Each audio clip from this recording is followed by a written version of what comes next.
নমস্কার বন্ধুরা, সুস্মিতার রান্নাঘর স্লাইস অফ লাইফে আরও একবার আপনাদের সকলকে স্বাগত জানাই। আজকে নিয়ে এসেছি একদম ভিন্ন স্বাদের একটা আলুর দমের রেসিপি। ঘরোয়া উপকরণে খুব সহজভাবে বানানো দারুণ মজাদার একটা রান্না। রোজকার আলুর দম থেকে যারা একটু ভিন্ন ধরনের বা ঝটপট স্পেশাল কিছু বানাতে চাইছেন তাদের জন্য একেবারে পারফেক্ট। অতিথি থেকে শুরু করে পরিবারের সদস্যরাও দেখবেন খুবই প্রশংসা করবে এই আলুর দম একবার খেলে, কারণ অত্যন্ত সুস্বাদু খেতে হয় এটা। তাহলে কিভাবে বানাতে হবে দেখে নিন আজকের ভিডিওতে। আলুর দম বানাবার জন্য আমি এখানে হাফ কেজি আলু সেদ্ধ করে নিয়ে খোসা ছাড়িয়ে দু হাফে আলুগুলোকে কেটে নিয়েছি। তবে ছোট আলু হলে আলুগুলোকে আপনারা না কেটে গোটাও রান্না করতে পারেন। রান্নায় দেওয়ার জন্য আমি বাদাম আর পোস্ত দিয়ে এখন একটা মিশ্রণ তৈরি করে নেব। সেই জন্য একটা মিক্সার জারের মধ্যে নিচ্ছি 2 টেবিল স্পুন পোস্ত দানা আর 1 মুঠো কাজু বাদাম। আমি শুধু কাজু বাদাম নিয়েছি, তবে এর সাথে চাইলে আপনারা আমন্ড বাদামও অ্যাড করতে পারেন। প্রথমে শুকনো অবস্থায় একবার ঘুরিয়ে নেব যাতে বাদামের সাথে পোস্ত ভালোভাবে গুঁড়ো হয়ে যায়। এবার এর মধ্যে প্রয়োজন মতন জল দিয়ে মিহি করে মিশ্রণটা বেটে নেব। জল দিয়ে মিহি করে একসাথে বাদাম আর পোস্ত বেটে নিয়ে আমি একটা বাটির মধ্যে মিশ্রণটা ঢেলে নিয়েছি। এবার একটা কড়াইতে পর্যাপ্ত পরিমাণ সাদা তেল গরম করে নিচ্ছি। রান্নাটা আমি সাদা তেলে করছি, তবে ঘি অথবা বাটারেও করা যাবে। তেল গরম হলেই তেলের মধ্যে দিয়ে দিচ্ছি হাফ টিস্পুন নুন। এবার সেদ্ধ করে রাখা আলুগুলো কড়াইয়ের মধ্যে দিয়ে দিচ্ছি। তেলের মধ্যে আলুগুলো দেওয়ার পর গ্যাসের আঁচ হাই রেখেই আলুগুলোকে একটু সময় ভেজে নেব। যেহেতু আলুগুলো আমি সেদ্ধ করে নিয়েছি, তাই ভাজবার সময় সমানে এভাবে একটু উল্টে পাল্টে দেব যাতে কড়াইতে লেগে না যায়। না হলে ভাজবার সময় কিন্তু সহজেই কড়াইয়ের নিচে লেগে যাবে। আলুতে হালকা রং না আসা পর্যন্ত এভাবেই ভাজবো। আলুগুলো আমার ভাজা হয়ে গেছে। যেহেতু আমি প্লেন কড়াইতে ভাজছি, তাই ভাজা আলুর জলটা উঠে দেখুন হালকা একটু কড়াইতে লেগেছে। তবে এগুলো কিন্তু পোড়েনি, ভাজা আলু থেকে খুব সুন্দর একটা গন্ধ ছেড়েছে। যদি আপনারা ননস্টিক কড়াইতে ভাজেন তাহলে এই সমস্যাটা একদমই হবে না। যাই হোক, এবার কড়াইটা আমি সরিয়ে রাখছি। আরেকটা কড়াইতে 2 চামচ তেল গরম করে নিচ্ছি। তেলটা একটু গরম হলেই দিয়ে দিচ্ছি এর মধ্যে একটা বড় এলাচ।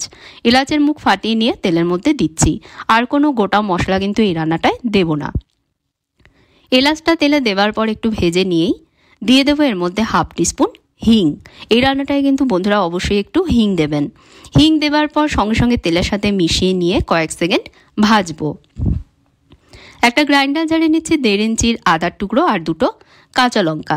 একসাথে মিহি করে আদা কাঁচা লঙ্কা বেটে নেব। আদা কাঁচা লঙ্কার মিশ্রণটা এবার কড়াইয়ের মধ্যে দিয়ে দিচ্ছি। আঁচ কমে রেখে 1-2 মিনিট ভেজে নেব।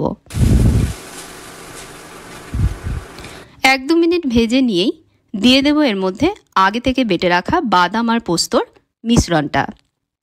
বাটিতে কিছুটা মিশ্রণ লেগেছিল, তাই বাটি ধুয়ে 2 টেবিল চামচ জলও এর মধ্যে দিয়ে দিলাম।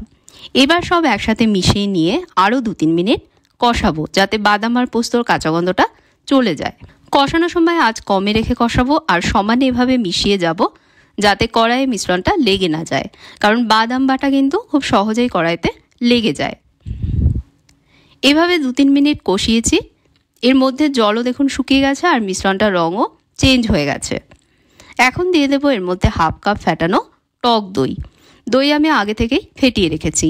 বন্ধুরা, রান্নায় দই দেবার আগে ভালোভাবে অবশ্যই আগে ফেটিয়ে নেবেন, তারপরেই দেবেন। দই দেওয়ার পর সব একসাথে মিশিয়ে নিয়ে ভালোভাবে মিশ্রণটা এখন কষাবো। দই থেকে তেল না ছাড়া পর্যন্ত কষাতে হবে। দেখুন বন্ধুরা, দই থেকে তেল ছেড়ে দিয়েছে। খুব ভালোভাবে মিশ্রণটা আমি কষিয়েছি। এখন এর মধ্যে দিয়ে দেবো হোমমেড ভাজা মশলা। কিভাবে এই মশলাটা বানাতে হবে দেখে নিন। 1 টিস্পুন গোটা ধনে, 1 টিস্পুন গোটা জিরে, 3টে ছোট এলাচ, একটা দারচিনি, 4টে শুকনো লঙ্কা আর 5-6টা লং শুকনো খোলায় ভেজে নিতে হবে। এভাবে মশলাগুলো একটু সময় ভেজে নিলে মশলার ফ্লেভারটা আরও সুন্দরভাবে বেরিয়ে আসবে। 1 মিনিট ভেজে নিয়েই এর মধ্যে দিয়ে দিতে হবে 1 টেবিল স্পুন কাসুরি মেথি।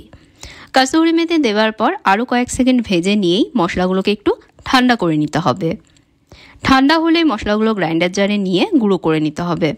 একদম মিহি করে গুঁড়ো করবেন না, এরকম একটু আধ ভাঙা করে মশলাগুলো গুঁড়ো করে নেবেন। গুঁড়ো করে নেওয়া এই মশলাটাই আমি কড়াইয়ের মধ্যে দিয়েছি। যতটা আমি বানিয়েছিলাম পুরো মশলাটাই কিন্তু দিয়ে দিয়েছি। এখন মশলাগুলো ভালোভাবে এর সাথে মিশিয়ে নিচ্ছি। মিশিয়ে নেওয়া হয়ে গেলে ভাজা আলুগুলো এর মধ্যে দিয়ে দিচ্ছি। এবার আলুগুলোকেও মশলার সাথে মিশিয়ে নিয়ে একটু সময়ের জন্য কষাবো। ছোট্ট একটা রিমাইন্ডার বন্ধুরা, এত অবধি ভিডিওটা ভালো লেগে থাকলে প্লিজ ভিডিওতে একটা লাইক দেবেন, শেয়ার এবং কমেন্টস করবেন। এরকম রেসিপি দেখতে চ্যানেলটাকে অবশ্যই সাবস্ক্রাইব করবেন। সাবস্ক্রাইব করে নিয়ে পাশে থাকা বেল আইকনে প্রেস করবেন, যাতে নতুন রেসিপি চ্যানেল আসলেই জানতে পারেন। আর যদি ফেসবুক পেজে দেখেন, পেজেও ফলো করে নেবেন। কড়াইতে ঢাকা চাপা দিয়ে কম আঁচে কষিয়ে নিচ্ছি, তবে মাঝে মাঝে সব একটু মিশিয়ে দিয়ে আবারও ঢাকা দিয়ে দিচ্ছি।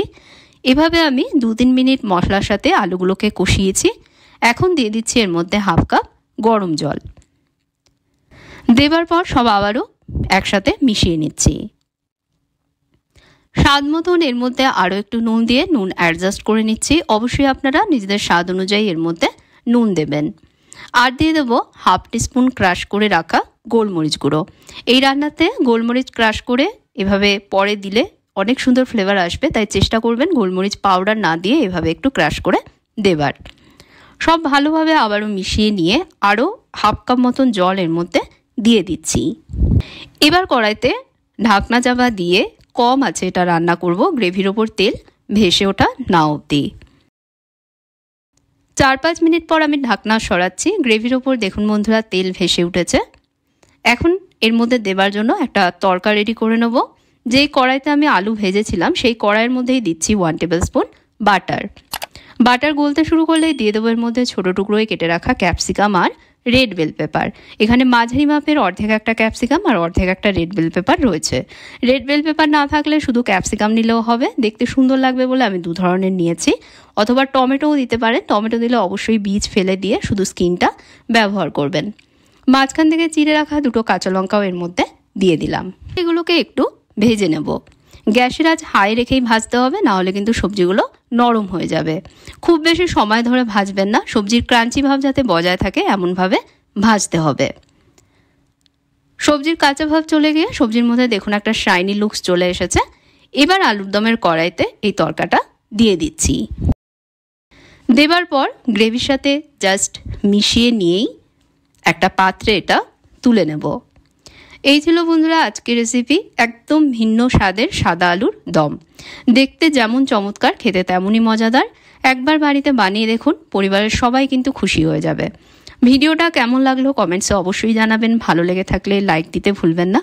চ্যানেলে সাবস্ক্রাইব করবেন আর ফেসবুক পেজেও আমায় ফলো করে নেবেন। তাহলে আজকের মতন বিদায় নিচ্ছি বন্ধুরা। আপনারা ভালো থাকবেন, ভালো রাখবেন। ধন্যবাদ।